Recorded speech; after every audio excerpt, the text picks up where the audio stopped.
Hey Miriam, you think that if you run a cab company, you would get more than 13 cabs?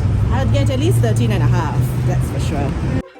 Okay, hello everyone! This is our second vlog, recounting day 3 and day 4 of our time here in Melbourne. Once again, thanks for getting us here.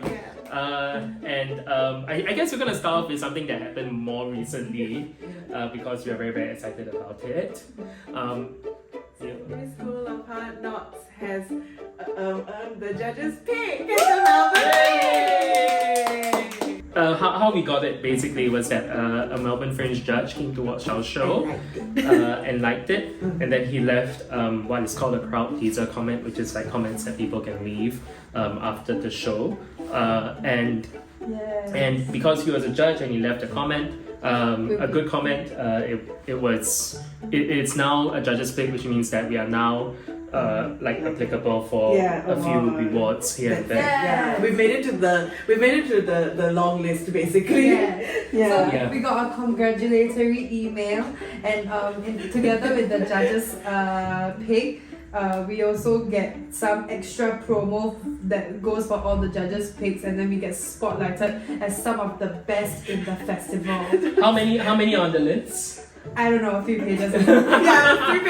Okay, so there's 24 shows. Yeah, no, but there are like 20 pages of shows or more. Like, I think there's way more than there are only 3 pages of judges picks. So the inner Singaporeans in us are saying, oh wow, we are like the top 10% of shows. No, don't call me out like this. So to read the judges pick. Okay, let's read it. Okay, this is about Sunday School of Hard Knocks.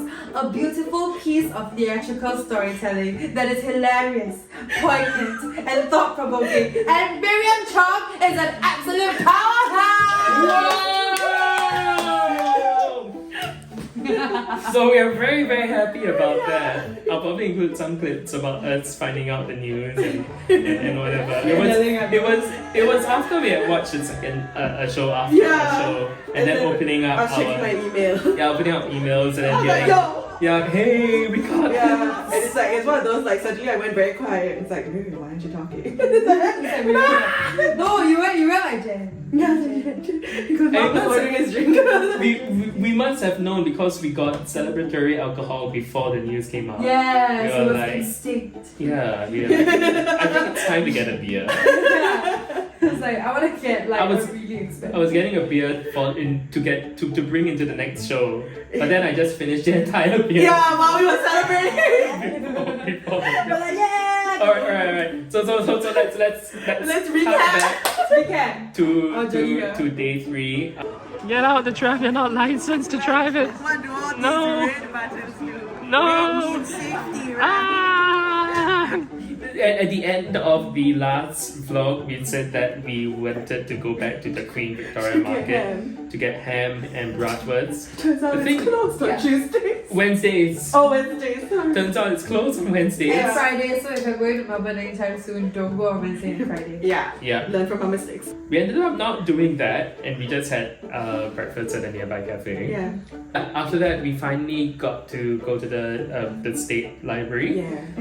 There was a chess game happening outside. It was one of those, outdoor chess, like on the floor, and they were it was like a tournament anime style. Yeah. Guy was like that. Yeah, and then when he ate a piece, he like grab it and just throw it on the floor nonchalantly. It's kind of hard. We spent like a good 5 minutes there. Yeah. Then we went in and we went to see the big dome. That was really nice. Yes. Yeah, and I think Miriam and I got really tired halfway through, and we just sat down. At one point. Like the auntie and uncle, For 10 minutes while the young one was walking around. the Gen Z. While the young one was walking It was a very nice exhibit. It was like the history of the manuscript. It was actually very beautiful. Yeah, and there were like the origins of Moomin. Yeah! I did not know that Moomin was Swedish. Did you? Okay, wait. A Swedish-speaking Finnish author. Did you read the caption? Oh, was it in Finnish? I think it was one of those, like, he's either Finnish-speaking Swede or Swedish-speaking Finn. And the full name of Moomin is Moomin Troll? Yeah. Maybe the reason why we all got so tired because you all were reading. And you were just, ooh, very nice. Very nice. Just a little taste from home. More mala tang. There's mala tang everywhere. They've taken over Melbourne. More like Melbourne. So we got really tired after that, and we just got bagels and came back and rested for the next for our opening show. Yes. When we woke up from our rest, each of us had some form of ailment. headache or ailment. Actually, yesterday I was okay. Oh, okay, you were the one who was okay, but I was having like a little bit of a headache / stomach issue. You were having a migraine I or was like, something, yeah. and this was like an hour before our Opening show. like I got up and I kind of like came out of the living room. I was like, "Are you okay?" And I was like, "My head is splitting open." Never mind. Gotta apply makeup now. So we quickly went to get some isotonic Yeah. drink, some Jen was my savior. some Gatorade, and thought to ourselves, you know what? I think we just need some fresh air. But I think by the time we got to the space, we were pretty much okay. Yeah. I think you were still Yeah, I suffering. think kind of yeah, but I was like, never mind. The attention whore in me will like the love of being watched will overpower any sickness. And of course you powered through it. Why? Because Miriam Chan is a powerhouse! Opening show, how are we feeling? Nervous. Nervous. That's why I'm going to my line. So Mark doesn't suffer from case. How are we feeling, Jen? Nervous but excited. Hands are sweating, but it's gonna be a good show. She's sweating.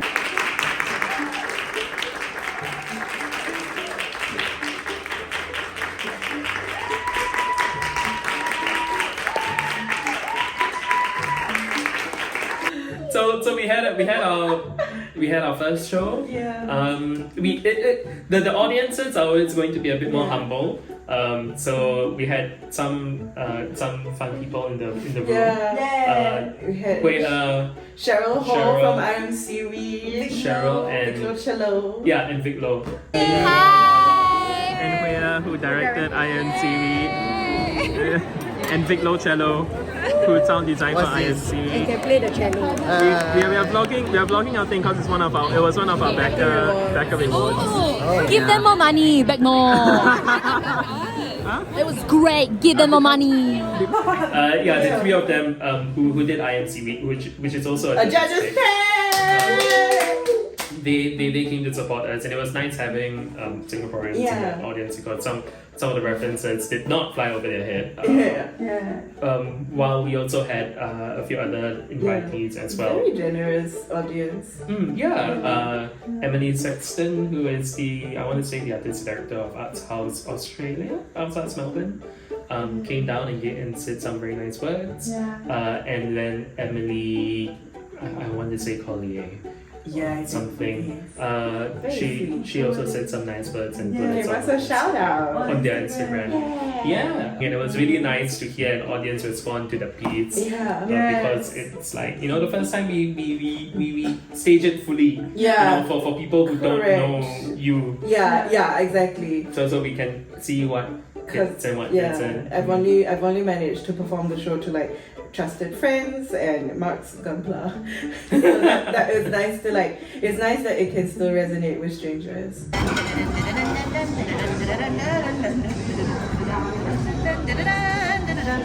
We then spent the rest of the evening watching other shows. Yes, we watched three. We watched 3 other It was a very shows. productive We night. watched Quirky Best Friend. Quirky Best Friend by and it was about it was about being a quirky best friend in a rom-com. It was it's quirky best friend in a rom-com gets a chance to be the main character. It's very cute. And yeah, it's Nicole Gula-Sekaram. there you go. That's so beautiful. And her IG handle is Nicole Gula. Yes. Yeah, and the second show Was Judge Winston. Yeah, which we, to be honest, we incidentally walked into because we wanted to get to our third show, but we were an hour early. Yeah. And we came in and we looked at the thing, and the volunteer was like, "Are you here for Judge Winston?" And we were like, "No." this is not the show that we Yeah, were looking for.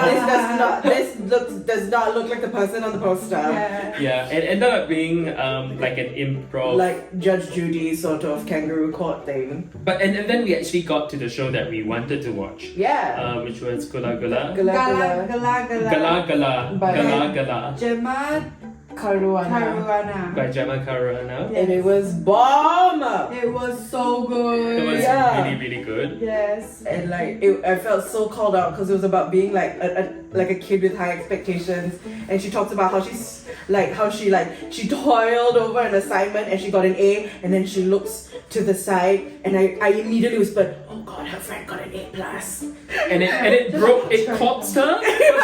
Yeah, Someone has been through this. someone has Yeah. but she was so. It was a cabaret. So in the same way, like Riley Nottingham Yeah. Need to Help, the previous one. She played and performed songs, while telling her story. So there's a bit of a hybrid theatre cabaret Yeah. professional kind of thing going on. But she was so Generous and charismatic and electric.